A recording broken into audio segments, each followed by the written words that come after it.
1.1 million security forces का deployment, 5.4 million government employees का deployment, 2 से 3 महीने तक मॉरल कोड ऑफ कंडक्ट के कारण कोई भी पॉलिसी इंप्लीमेंट ना होना और 60,000 करोड़ का expenditure on logistics, technology, campaign, rallies, administration and what not, ये सब सिर्फ एक लोकसभा इलेक्शन 2019 में। तो सोचिए, हर एक स्टेट के इलेक्शंस, लोकल बॉडीज यानी पंचायत और म्यूनिसिपल कॉर्पोरेशंस के इलेक्शंस अलग अलग समय पर कराना और उनमें फिर से इलेक्शन के टीडियस प्रोसेस से गुजरना और हमारे हार्ड अर्न्ड मनी से ये सब इलेक्शंस का एक्सपेंडिचर होना। Does that make any sense? क्या ये पॉसिबल है कि हम पूरे देश में एक साथ सेंटर, स्टेट और लोकल बॉडीज के इलेक्शंस करवा पाएं?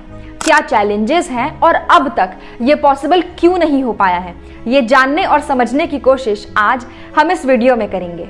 2024 is a mega election year for the world. Nearly half the world's population will vote. Democratic election. Democracy has been as much at risk.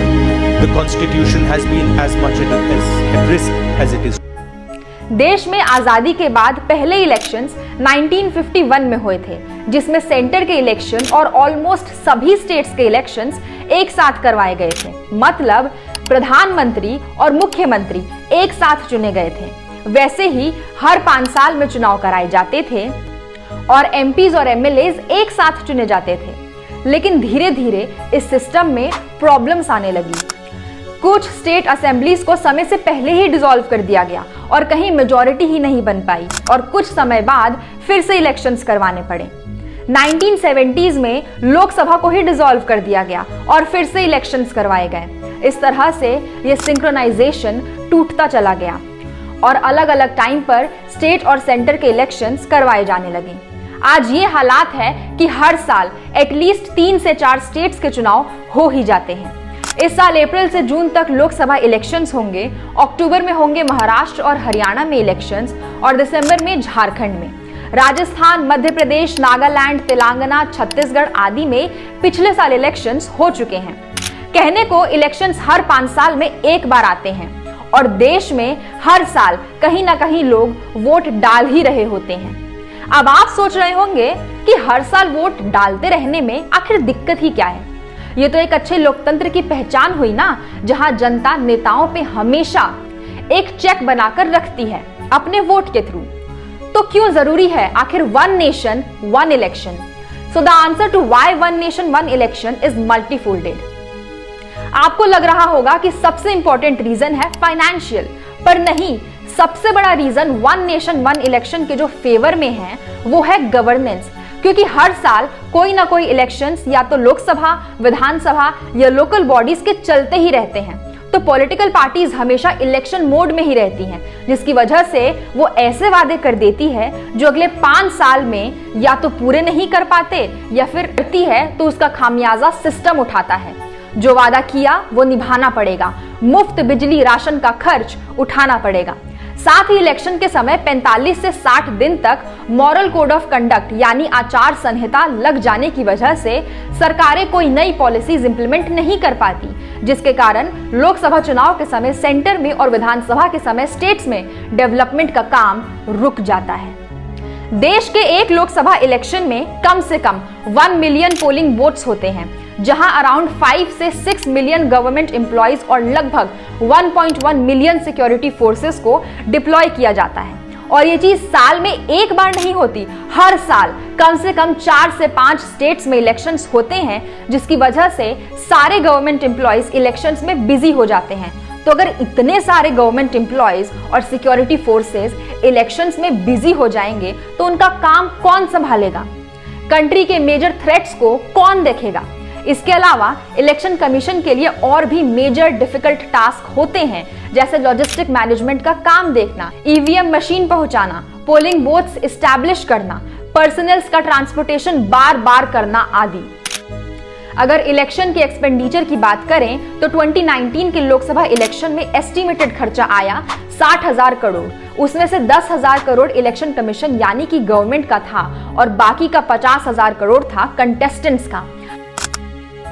अब अगर सभी स्टेट्स के इलेक्शंस का estimate लगाए तो गवर्नमेंट का टोटल खर्चा 45,000 से 50,000 करोड़ आएगा और कैंडिडेट्स का लगभग 2 लाख करोड़।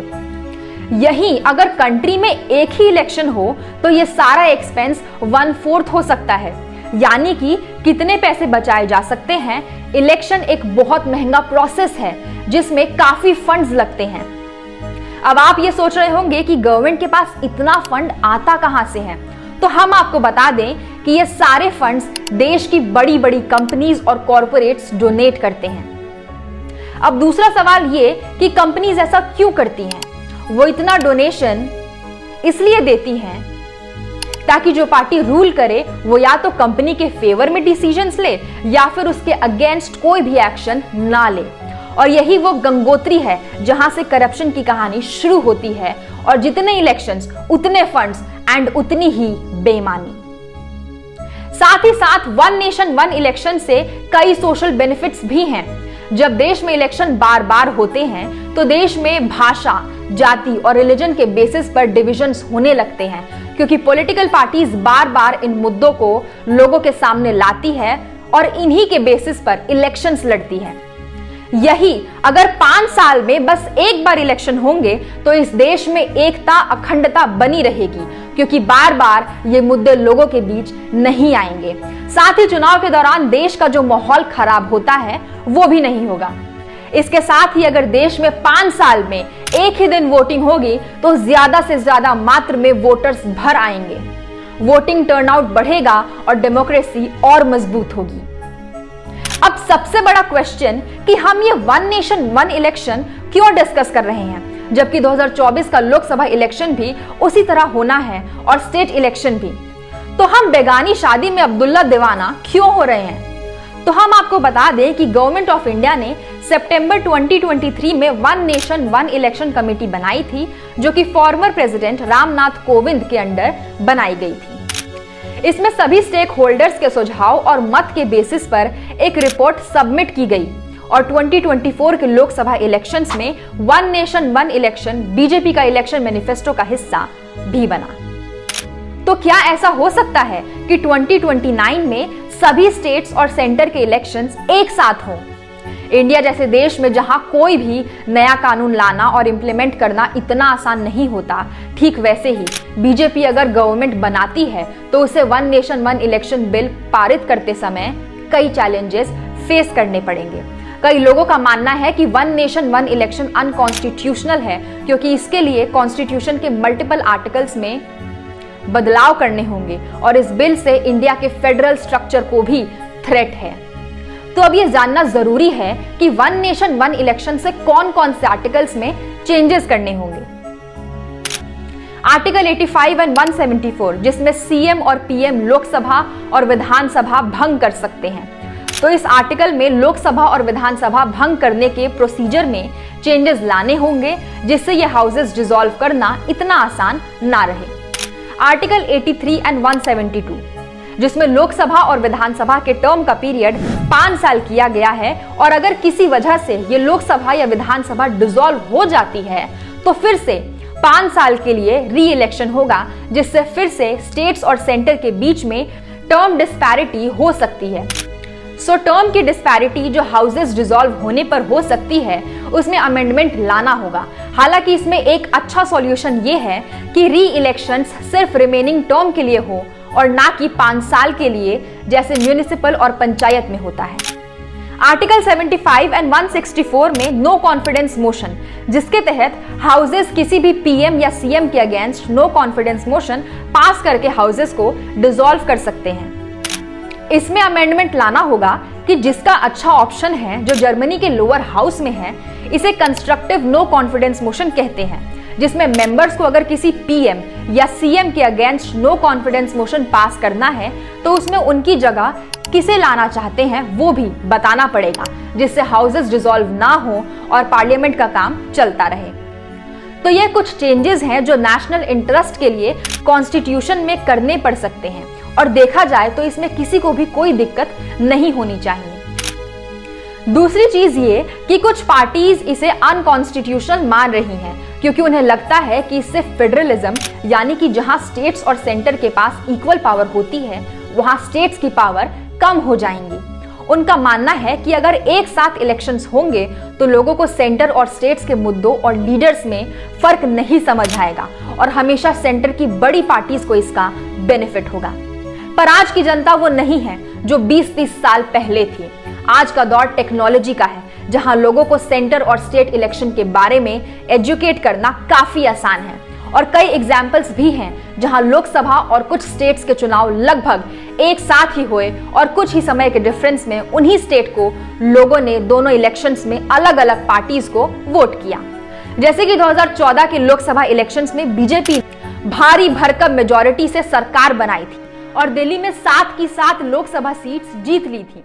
वहीं कुछ ही महीनों बाद आम आदमी पार्टी ने असेंबली इलेक्शंस में 70 में से 67 सीट्स अपने नाम कर ली। इसके अलावा 2018 असेंबली इलेक्शंस में राजस्थान, छत्तीसगढ़, मध्य प्रदेश तीनों में बीजेपी हारी। पर वहीं 2019 लोकसभा इलेक्शंस में मेजॉरिटी लोकसभा सीट्स इन राज्यों में बीजेपी ने ही जीती। और ऐसे कई और एग्जाम्पल्स हैं जो ये बताते हैं कि देश की जनता स्टेट और सेंटर के मुद्दे समझकर अपना वोट देने में सक्षम है।